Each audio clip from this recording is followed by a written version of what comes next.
ప్రజాప్రతినిధులు జ్యోతి ప్రకటన కార్యక్రమంలో పాల్గొంటున్నారు. పేద అక్క చెల్లెమ్మల అందరి జీవితాలలో ఈ జ్యోతులు వారి జీవితాలలో నవ్య కాంతులలో ప్రకాశించాలని కోరుకుంటూ రాష్ట్ర ముఖ్యమంత్రి వర్యులు చేస్తున్నటువంటి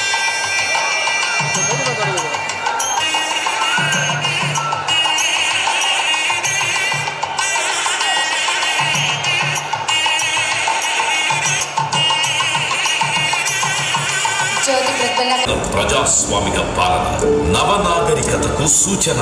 ఇంటి పట్టా రాని వాడు ఎవరు కూడా ఉండకూడదు. గ్రామానికి వెళ్ళి నేను చెయ్యి పైకి లేపండి అని అంటే ఒక్క చెయ్యి కూడా పైకి లేయకూడదు. వేతనం కట్టుకోవడానికి ఇళ్లు కూడా మంజూరు చేసి ఆ పత్రాలు కూడా పంపిణీ చేసే కార్యక్రమాన్ని నేడు ఒంగోలులో లాంఛనంగా ప్రారంభిస్తోన్న గౌరవ ముఖ్యమంత్రి శ్రీ వైఎస్ జగన్మోహన్ రెడ్డి 7 లక్షల నుంచి 10 లక్షల రూపాయలు విలువ చేసే ఇంటి అందించే కార్యక్రమంతో పాటు ప్రకాశం జిల్లా ఒంగోలు మున్సిపల్ కార్పొరేషన్ పరిధిలో 20,840 మంది పేరు చెప్పడానికి సంతోషపడతా ఉన్నాం. రాష్ట్ర వ్యాప్తంగా 15,004 గ్రామ అభివృద్ధికి 210 కోట్ల రూపాయలు, లేఅవుట్ అభివృద్ధికి 21 గృహ యజ్ఞం ఆంధ్రప్రదేశ్ లో మాత్రమే సాధ్యమైన దృశ్య కావ్యం. ప్రభుత్వం చేకూరుస్తున్న లబ్ధి 2.70 లక్షలు. మౌలిక వసతుల కల్పన 10 ఏళ్ల తర్వాత ఆటోమేటిక్ గా క్రయ విక్రయ దాన వారసత్వ హక్కులతో సహా 2008లో అప్పుడు దాదాపు 4 సంవత్సరాల కాలంలో ₹1,00,000 పెన్షన్ అందుకున్నానన్న అమ్మఒడి విద్యాదీన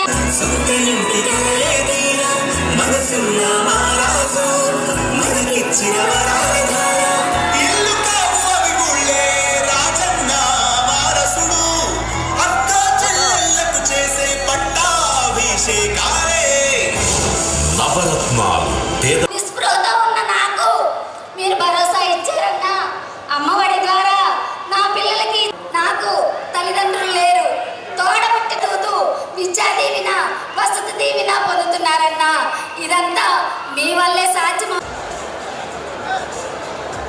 మేకల వైఎస్ఆర్ గారికి గౌరవ రాష్ట్ర ముఖ్యమంత్రి వర్యులు అందజేశారు.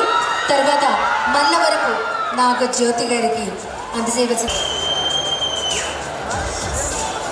మల్లవరపు నాగ జ్యోతి గారికి అందజేశారు రాష్ట్ర ముఖ్యమంత్రి వర్యులు వైఎస్ జగన్మోహన్ రెడ్డి గారు. తర్వాత కొంగర నాగ జ్యోతి గారు. అన్న ఈ రోజున నేను గడప గడపకి ప్రోగ్రాం వచ్చినప్పుడన్నా మా వాసన్న గారు మీకు ఏమేమి సహాయం కావాలమ్మా అని మమ్మల్ని అడిగినప్పుడు అన్న మాకు సొంత ఇల్లు అనేది లేదన్నా, నా కళ అదేనన్నా అని మేము చెప్పినప్పుడు భరోసా పత్రం ఇచ్చి అమ్మ మీకు ఖచ్చితంగా ఇంటి స్థలం వస్తుంది అని మాకు భరోసా ఇచ్చారన్న. నవరత్నాలు పేదలందరికీ ఇల్లు కార్యక్రమంలో భాగంగా జిల్లాలో ఇప్పటి వరకు 96,604 ఇల్లు స్థలాలు ఇవ్వగా 74,000 గృహ నిర్మాణాలు మంజూరు అయినవి. అందులో 49,000 గృహాలు నిర్మాణపు ప్రగతిలో ఉన్నవి. మరియు ఒంగోలు అర్బన్కి సంబంధించిన 20,840 మందికి ఇల్లు స్థలాలు రిజిస్టర్ కన్వెన్స్ నేడు అందించడం జరుగుతుంది. ఇందులో ఎస్సీలు 5,105 మంది, ఎస్టీలు 615 మంది, బీసీలు 8,991 మంది మరియు ఇతరులు 6,129 మంది లబ్ధి పొందుతున్నారు. ఒంగోలు మున్సిపల్ కార్పొరేషన్స్ పరిధిలో అర్హులైన పేదవారికి ఇల్లు పట్టాలు మంజూరు చేయడానికి ఒంగోలు నగర ప్రజలకు సొంత ఇంటి కళను సాకారం చేయడానికి గౌరవ ముఖ్యమంత్రి వారిలో భూసేకరణ కొరకు 210 కోట్ల రూపాయలు మరియు మౌలిక సదుపాయాలకి కల్పనకు 21.33 కోట్ల రూపాయలు మంజూరు చేసి ఒంగోలు అర్బన్ పరిధిలోనే అర్హులైన 20,840 మందికి లబ్ధిదారులుగా ఇల్లు స్థలాలు రిజిస్టర్ కన్వెన్స్ చేయడం మరియు గృహ నిర్మాణ మంజూరు పత్రం ఇవ్వడం చాలా ఆనందంగా ఉంటుంది. పరిస్థితుల్లో ఎన్ని ఇబ్బందులు ఉన్నా కానీ రైతులకు ఉన్న డబ్బులు ఇస్తానని చెప్పి ముఖ్యమంత్రి గారు నాకు ఇచ్చిన భరోసాతోటి నేను ధైర్యంగా పట్టాలి ఇవ్వకపోతే నేను పట్టాలి మీకు ఇవ్వలేకపోతే నేను పోటీ చేయనని చెప్పా. అంటే అదే మన జగన్ ఇచ్చిన భరోసా. అది గుర్తుపెట్టుకోవాలని చెప్పి సభలో తెలియజేసుకుంటున్నాను.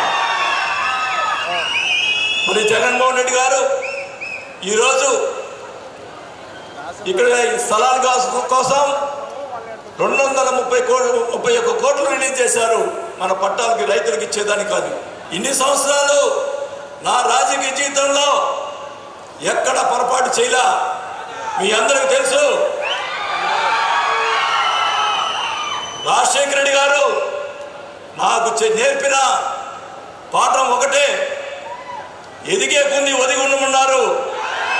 అందువల్లే మనం ఏ పైకి వచ్చినా కూడా ఒదిగి ఒంగోలు ప్రజలకి నేను ఒదిగున్నాను, ఈ ప్రకాశం జిల్లా ప్రజలందరూ కూడా ఒదిగున్నాను కాబట్టి ఈరోజు నా మీద ఆప్యాయత చూపిస్తానని కూడా నేను తెలియజేసుకుంటా ఉన్నా. మన ముఖ్యమంత్రి గారు దీనికి సంబంధించి మొత్తం కూడా ఇళ్ల పట్టాలతో పాటు అందరూ కూడా ఇల్లు కూడా శాంక్షన్ చేశారు. దాదాపు 1100 కోట్లు మరి ఇల్లు కట్టేదానికి ముఖ్యమంత్రి గారు శాంక్షన్ చేసేదానికి మీరందరూ కూడా చప్పట్లతోటి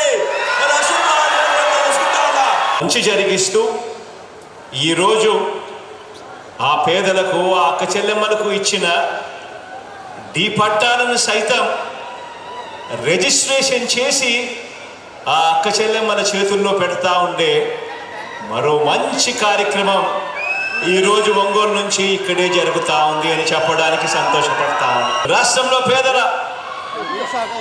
రాష్ట్రంలో పేదలందరికీ ఇళ్ల స్థలాలు ఇచ్చే విషయం కానివ్వండి, వారికి శాశ్వతంగా మేలు చేసే అడుగులు వేసే విషయంలో కానివ్వండి, ఇళ్ల నిర్మాణం విషయంలో కానివ్వండి, గత ప్రభుత్వానికి మనందరి ప్రభుత్వానికి మధ్య తేడా ఎంతుందో ఒకసారి గమనించమని చెప్పి మీ అందరితోనూ కూడా కోరుకుంటూ, మనం చేసే ప్రతి పని, ఈ 58 నెలల కాలంలో వేసిన ప్రతి అడుగు పేదల జీవితాలు మారాలి, వారి బ్రతుకులు మారాలి, ఆ పేద పిల్లలు ఎదగాలి, ఎదిగి భవిష్యత్తులో పేదరికం నుంచి బయటకు వచ్చే పరిస్థితి రావాలి అని ప్రతి అడుగు పడింది. పేదలకు ఇచ్చే ఇళ్ల పట్టాలను కూడా రాష్ట్రంలో ఐఏఎస్ అధికారులకు కానీ, లేకపోతే ఎప్పుడైనా ఎమ్మెల్యేలకు ఇచ్చే పట్టాలు కానీ, లేకపోతే ఇతర ప్రముఖులకు ఇచ్చే వాళ్లకు పట్టాలు ఇచ్చినప్పుడు వాళ్ళకు ఏ నిబంధనలు అయితే వర్తిస్తాయో, ఏ నిబంధనలు అయితే వాళ్లకు పెడతామో అవే అటువంటి నిబంధనలే, అటువంటి రిజిస్ట్రేషన్ ఇచ్చి కన్వేయన్స్ డీడ్ ఇచ్చే కార్యక్రమమే మన పేదలందరికీ కూడా జరగాలి అని చెప్పి మొట్టమొదటిసారిగా రాష్ట్ర చరిత్రలో ఎప్పుడూ జరగని విధంగా ఏకంగా పేదలకు ఇచ్చే ఇళ్ల పట్టాలను ఈ పట్టాలుగా కాకుండా ఏకంగా రిజిస్ట్రేషన్ చేసి ఇచ్చే కార్యక్రమం జరుగుతూ ఉంది ఇవాళ ఇక్కడ నుంచి. రాష్ట్రంలో ప్రజలకు 2 రకాల నిబంధనలు ఉండటం నిజంగా నాకు కూడా ఆశ్చర్యం అనిపించింది. పేదలకు ఒక రకమైన నిబంధనలు, పెద్దలకు ఇంకొక రకమైన నిబంధనలు ఉండడం ఏ రాష్ట్రానికైనా కూడా మంచిది కాదు. 77 ఏళ్ల స్వాతంత్రం తర్వాత కూడా మన రాష్ట్రంలో ఈ రకంగా 2 రకాల విధానాలు ఉండటం మీద తిరుగుబాటు చేస్తూ మనందరి ప్రభుత్వం పరిపాలనా సంస్కరణలను తీసుకువచ్చింది.